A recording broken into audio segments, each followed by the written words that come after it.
Fala galera que me acompanha aqui no canal do YouTube. E aí pessoal, como é que vocês estão? Tudo bem, gente? Tudo certo? Bom, no último sábado tivemos a eleição no Internacional, foi pro pátio, os torcedores acabaram voltando e o Internacional acabou reelegendo Alessandro Barcelos para o triênio 2024, 25 e 26 no comando do Internacional, numa disputa bastante bélica, né, com o Roberto Melo. Vamos falar a respeito disso depois da vinheta.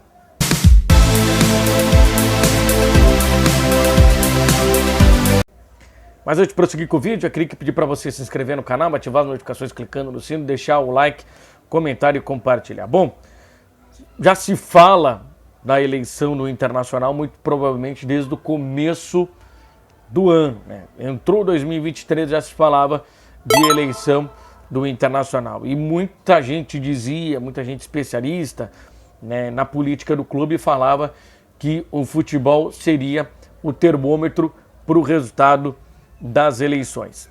Importante destacar, né, que nessa eleição o Internacional teve aí talvez, né, o maior número de sócios torcedores do clube aptos a votar, o que torna o clube mais democrático no Brasil, né? Mais de 58 mil torcedores, sócios-torcedores estavam aptos a votar, né, para exercer o seu direito, né, à democracia, o seu direito democrático para escolher, né, o presidente do Internacional. Foi uma eleição bastante equilibrada, isso porque, de um lado, você tinha o Alessandro Barcelos, candidato à reeleição, ele que chegou, né, no Internacional tentando fazer uma revolução dentro do clube, né, desapegar um pouco daqueles velhos caciques que comandavam o Internacional, tentando trazer uma nova cara, uma cara mais moderna,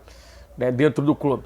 Ele não conseguiu fazer tudo o que ele prometeu na primeira eleição, mas ele conseguiu fazer algumas coisas que foram importantes para o crescimento do Internacional, principalmente na questão financeira. O clube estava com uma dívida muito grande, ele conseguiu estancar, né, evitar que o clube tivesse um aumento significativo da sua dívida, que passasse a ser praticamente, né, impraticável qualquer tipo, né, de negociação, de contratação, enfim, o clube ia entrar num caminho bastante complicado, talvez, né, indo aí para a falência ou indo para o caminho que outros clubes que estavam indo para o caminho da falência acabaram adotando, que for criar, né, a Sociedade Anônima do Futebol Popular, SAF, que não é garantia de sucesso para nenhum clube. A gente viu aí o Cruzeiro passando dificuldade, o Vasco passando dificuldade, o Botafogo tendo a possibilidade de ser campeão, mas acabou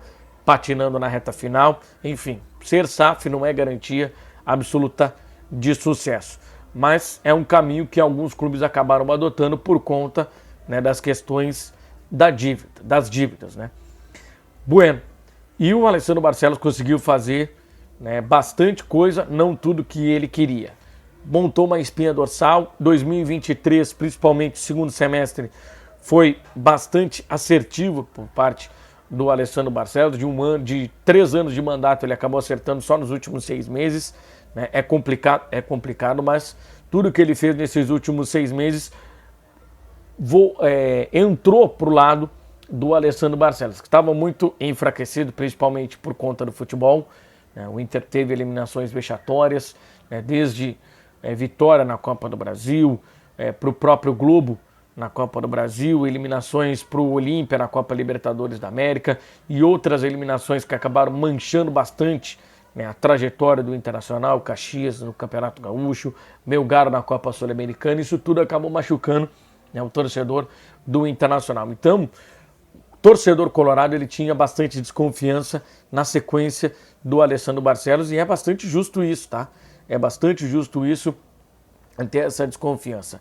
Do outro lado, tinha um candidato, que era o Roberto Melo, que estava bastante apoiado em figuras do passado, figuras que entregaram muito para o Internacional, presidentes, né, notórios do time colorado, como Fernando Carvalho, Giovanni Luigi, outras figuras que fizeram parte do futebol do Internacional, como o Abel Braga, como o Andrés Nicolás D'Alessandro, que foram figuras que participaram, né, desse grande momento do Internacional. O Abel Braga como campeão da Libertadores e campeão mundial, o D'Alessandro campeão da Libertadores, campeão da Copa Sul-Americana, enfim, entre outros, Pedro Yarley também, né, campeão do mundo, campeão da Copa Libertadores da América, se associaram essa imagem, a sua imagem, ao Roberto Melo, juntamente com o Delcir Sonda, esse mecenas que prometeu mundos e fundos, prometeu utilizar bastante o dinheiro dele para o Internacional. Então o Roberto Melo, ele acabou atraindo muitos torcedores que estavam putos da vida com o Barcelos, principalmente por conta do futebol, e que estavam indecisos, né, nesses últimos momentos. E, né, se esperava bastante esse aperto, né? 53% dos votos aí foram para o Alessandro Barcelos, o restante ele ficou para o Roberto Melo. Muitas pessoas também acabaram anulando seu voto porque não se identificavam com, né, nenhum dos candidatos. Isso é extremamente normal, né? Muita gente ficou olhando muito pelo aspecto do campo, por isso que acabou votando no Roberto Melo, e muita gente acabou optando, né, por votar em um plano de gestão, em um plano de governo, um plano de governança, como tinha, né, o Alessandro Barcelos. E isso foi talvez o principal ponto que acabou fazendo o Alessandro Barcelos ganhar, né, a sua eleição. Muitos dos influencers, muitos daqueles que fizeram campanha para candidato, principalmente para o Roberto Melo, né? Roberto Melo tinha bastante gente poderosa ao lado dele, tinha a imprensa tradicional, tinha alguns influencers poderosos, né, nas redes sociais, e tinha, né, dos principais ídolos, né, do Internacional, tinha o Delcir Sonda, mas não tinha propostas concretas, não tinha um plano de governo. Ele não tinha poder de convencimento sobre o torcedor, o sócio-torcedor.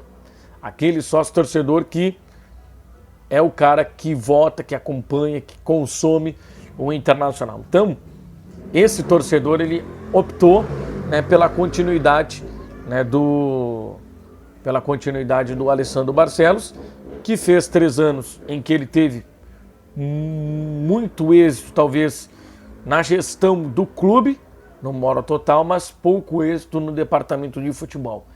Ele acabou dizendo, após a eleição, após ser eleito, que o que ele tinha para fazer em relação à gestão do clube, em relação às finanças do clube, ele já fez nesse primeiro mandato, e que agora a força dele e a força do seu grupo de gestão vai ser para o departamento de futebol.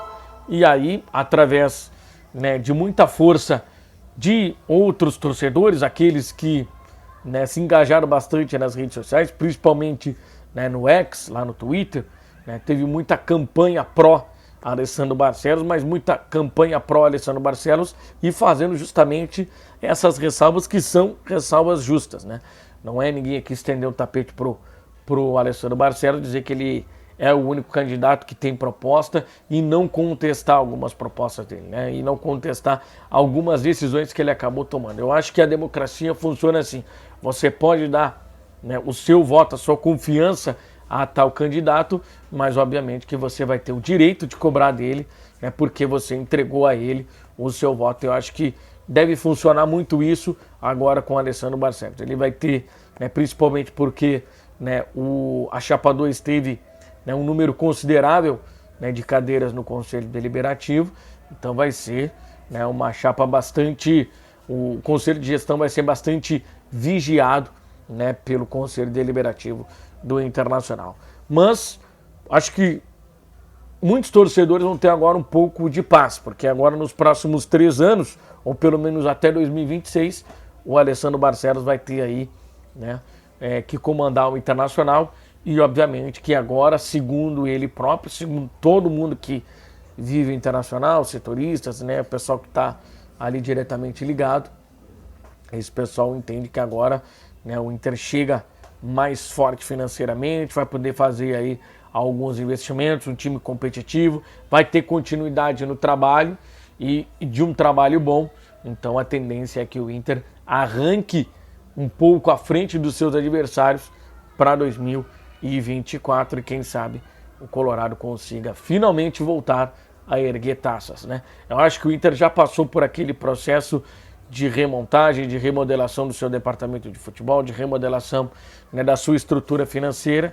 Agora, o próximo passo é ir rumo às glórias no futebol e eu acho que o Inter tem peças, tem técnico, né, falta algumas outras aquisições no mercado que talvez resolvam o problema do Colorado para 2024. Te inscreve no canal, ativa as notificações clicando no sino, deixa o teu like, curta, comente e compartilha. Um abraço e até o próximo vídeo.